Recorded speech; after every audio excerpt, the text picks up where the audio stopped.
My CEO boyfriend knelt after firing me.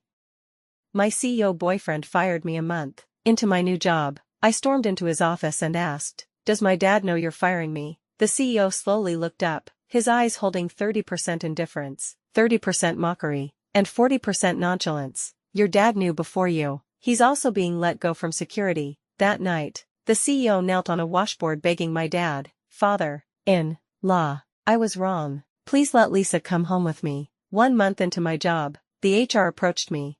"Lisa, you're being laid off due to company restructuring." Me, "Excuse me, did I make a mistake? Mess up a project? Violate company rules?" HR, "These are orders from the CEO. I'm just delivering the message." I marched straight to the CEO's office. Jack Wen, my childhood friend and fiancé, sat in his executive chair looking every bit the corporate tycoon. "HR says the company is laying people off, and you're letting me go," I demanded. "Is the company bankrupt? Can't afford interns now?" Jack Wen lifted his head slowly, lips pressed together in silence, a telltale sign he was plotting something. We'd grown up together. I knew him too well. "Fine. Does my dad know about this?" After my dad handed our family business to my brother, he got bored and joined Jack Wen's company as a security guard. "Better to keep the money in the family," he said. "Plus, I can keep an eye out for those flirtatious types trying to hit on Jack." Jack Wen looked at me, eyes still 30% cold, 30% mocking, 40% unbothered.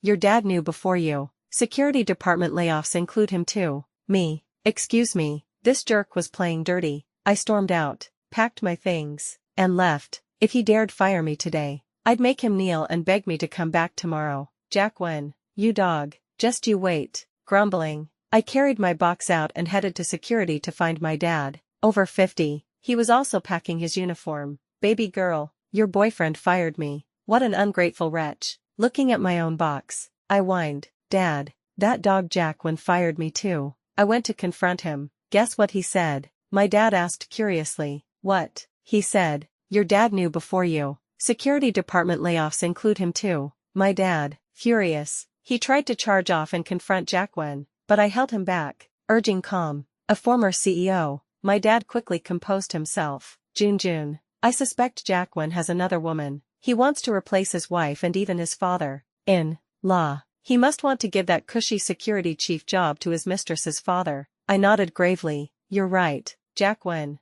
You're dead. Just wait. You father-daughter duo's gonna get you." My dad gnashed his teeth. "Firing my daughter is one thing, but why me? She's just an inexperienced intern, but I'm a retired chairman of a listed company. Can't I handle a security chief job?" Me, my dad had fatherly love, but not much. He was only mad about losing his security chief title. There was no point arguing. This was Jack Wen's company. We couldn't sue him. And we couldn't dump my fiancé over this. There were plenty of other ways to torture a boyfriend. Once home, I changed into a black spaghetti strap dress, did a sultry makeup look, and styled my hair into messy waves. Checking the mirror, I blew a kiss. Those looks were sure to turn heads. If Jack Wen dared fire me, I'd apply to his biggest rival, Xingda Group. Before leaving, I posted selfies on WeChat Moments. "Girls support themselves. New job, new vibe. Xingda Group, here I come." This post was visible only to Jack Wen. Bob Xing, Xingda's CEO and Jack Wen's lifelong rival, personally interviewed me. They'd fought since childhood over everything,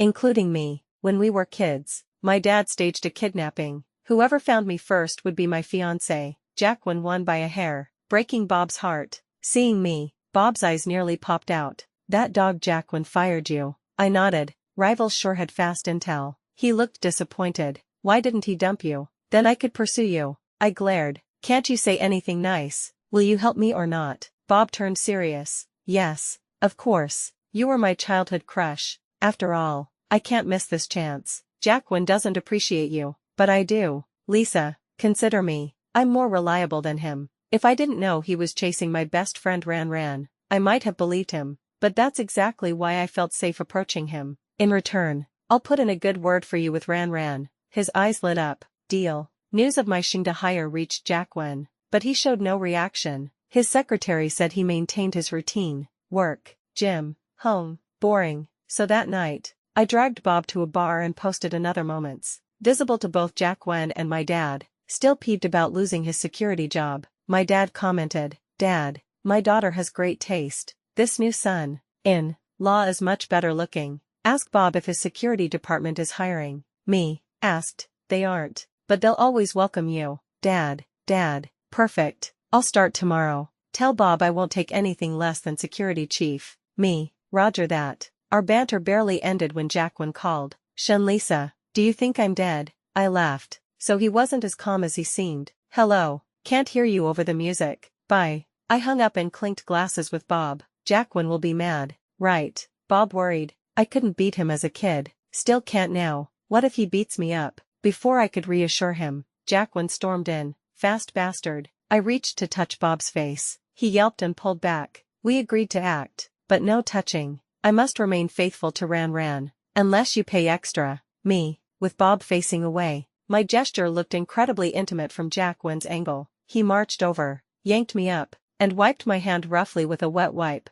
Lisa, you're really getting around. Jacqueline ground out through clenched teeth. Quit Shingda immediately. Why should I? I shoved him away. If you fire me, I'll work for Shingda. Jacqueline's handsome face darkened. He'd been beautiful since childhood, with deep phoenix eyes and perfectly sculpted features. I'd loved looking at him as a kid, and still did now. Joining his company was supposed to mean seeing him every day, only for him to fire me after a month. The thought made me miserable. Why did I love him so much when he barely seemed to care? I refused to leave, sobbing that I'd fallen for Bob instead. They fought. Bob lost and fled, leaving me alone. Jacqueline wrapped me in his tracksuit and carried me forcefully back to his place. Before I could curse him out, he pinned me against the door and kissed me. This jerk had always banned makeup, complaining about tasting wax and bugs. Now he didn't mind my full face of products. Jacqueline, you dog. I need him. But he caught my leg. Stop messing around. Why fire me and my dad? I glared. Are you cheating?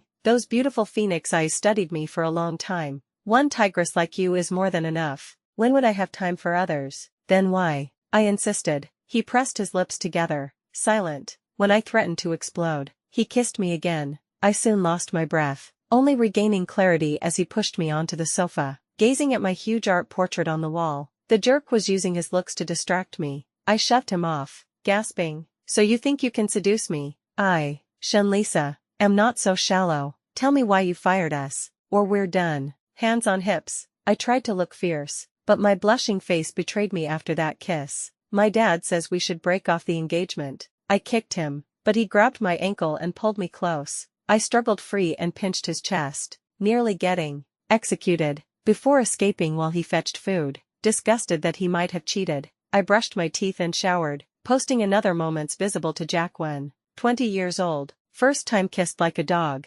catcher squad. Do you take private cases? He liked the post. Unbelievable. To punish his defiance, I vowed to stay at Shingda and pursue Bob publicly. Day 1. I brought roses to his office, drinking his Longjing tea and eating his homemade lunch. Day 2. Lavender bouquet. He now poured tea for me willingly. Lisa, eat up. Let's piss off that dog Jacqueline, Bob said, wincing from his still, swollen lip. Jack hits as hard as when we were kids. I think he dug my ancestors' graves. I eyed his bruised face. Maybe he's just jealous of your looks. Bob gasped. That's it. He's been beating me since childhood because he's jealous. Exactly. I nodded. Don't worry. You and Dad are safe at Shingda. I'll never go back to Jack's lousy company. Mid-afternoon tea. My dad called. Daughter, Jack is at Shingda. I stopped him at the gate. Good job, Dad. Dad, I'm security chief here. You know, Jack's voice piped up. Father-in-law, I've come to pick up Lisa. Let him up, Dad, I said, entering the office. Jack found me tenderly applying medicine to Bob's face. Such a handsome face, ruined like this. Lisa, will you still love me if I'm ugly? Bob acted. I enrolled in a martial arts class. Next time, I'll beat that dog. I shot Jack a look, dabbing Bob's eye. The more he beats you, the more I love you. Once we break off the engagement, we'll get married.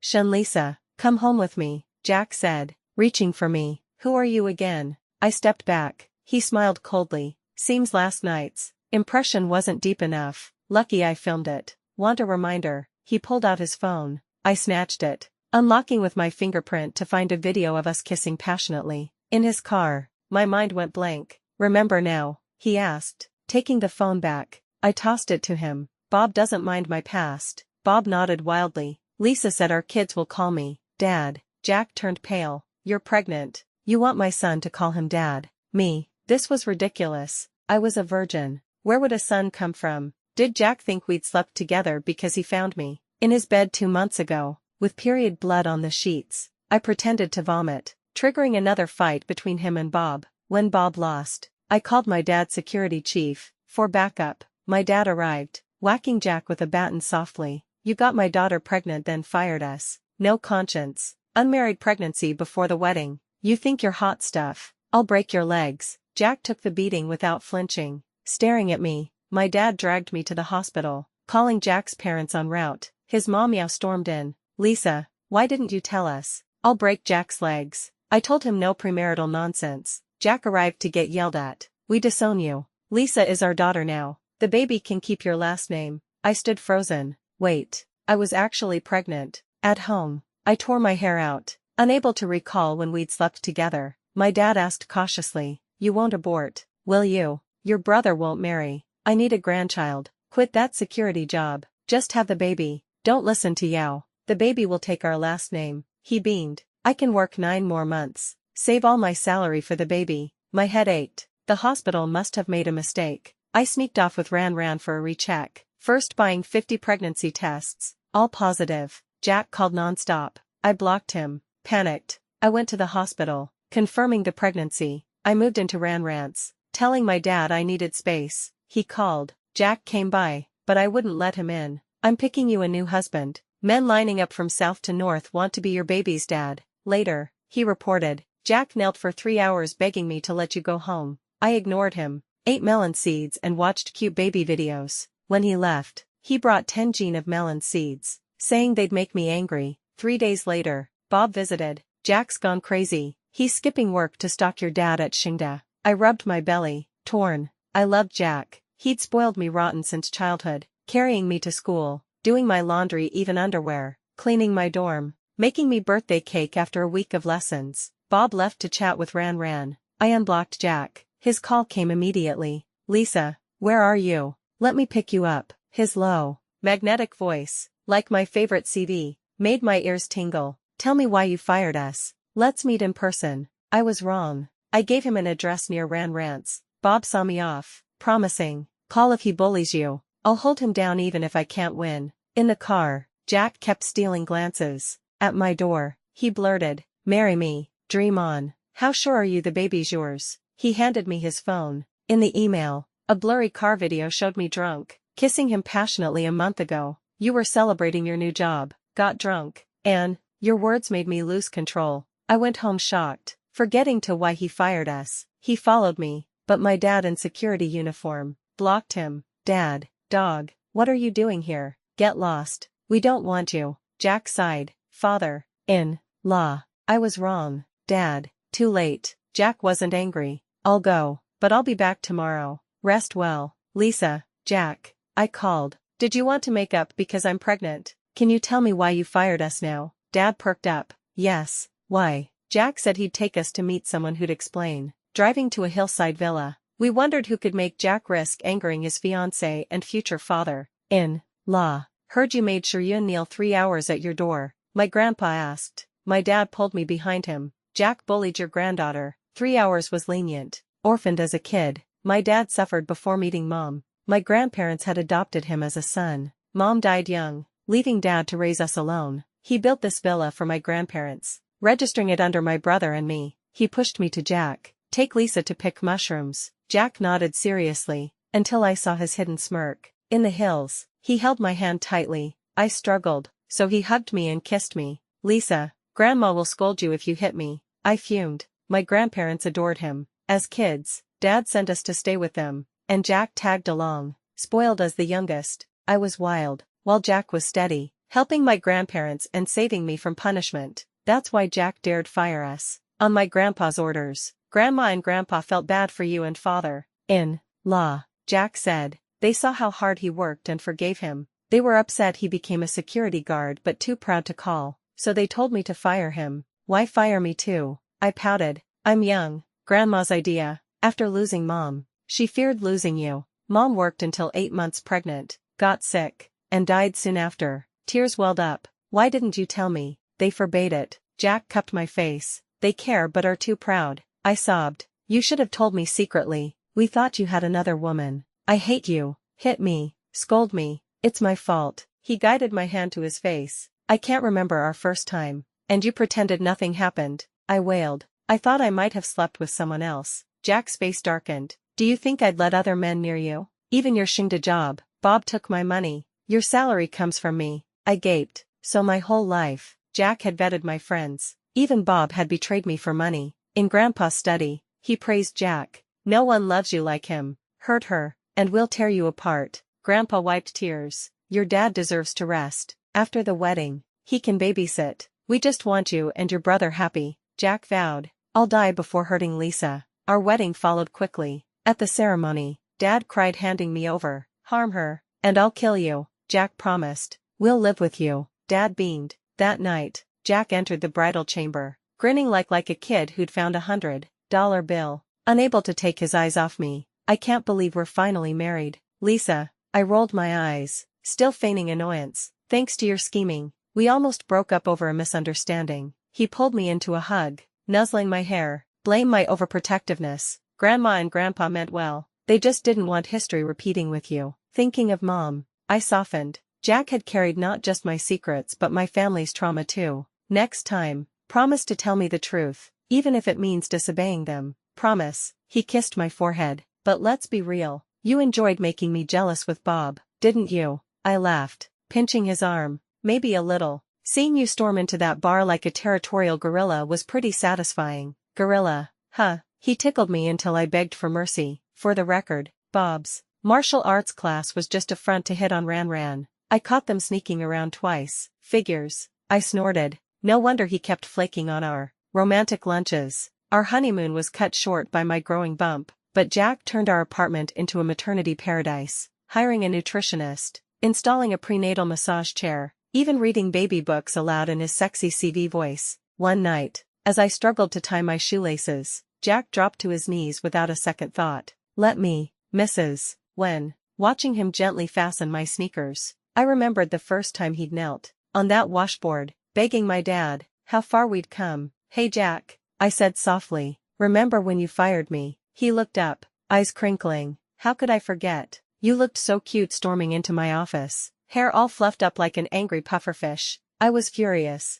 I know, but it led us here. He placed a hand on my belly, where our baby kicked in agreement. Best mistake I ever made. I leaned down to kiss him, tasting the sweetness of our future. Maybe getting fired was the best thing that ever happened to me, though I'd never admit it to his smug face. As the due date approached, Jack turned into a nervous wreck, attending every Lamaze class in matching couple onesies and quizzing the OB/GYN on everything from diaper brands to optimal naptime playlists. The day I went into labor, he held my hand through every contraction, whispering encouragements and cracking dad jokes that somehow made me laugh between screams. When our son finally arrived, wailing loudly, Jack burst into tears. Ugly, snotty tears that made me love him even more. He's perfect, Lisa, just like you. My dad, now a proud grandpa, quit his security job for good, spending his days babysitting and spoiling the baby rotten. See, I told you being a grandpa is better than chasing office flirts. Grandma and Grandpa visited weekly, bringing homemade congee and stealing every photo opportunity. Their once stern faces now softened by the baby's gummy smiles. And Bob, he finally won Ran's heart with Jack's reluctant blessing and a promise to stop hitting on me, though he'll forever be known as Uncle Bob,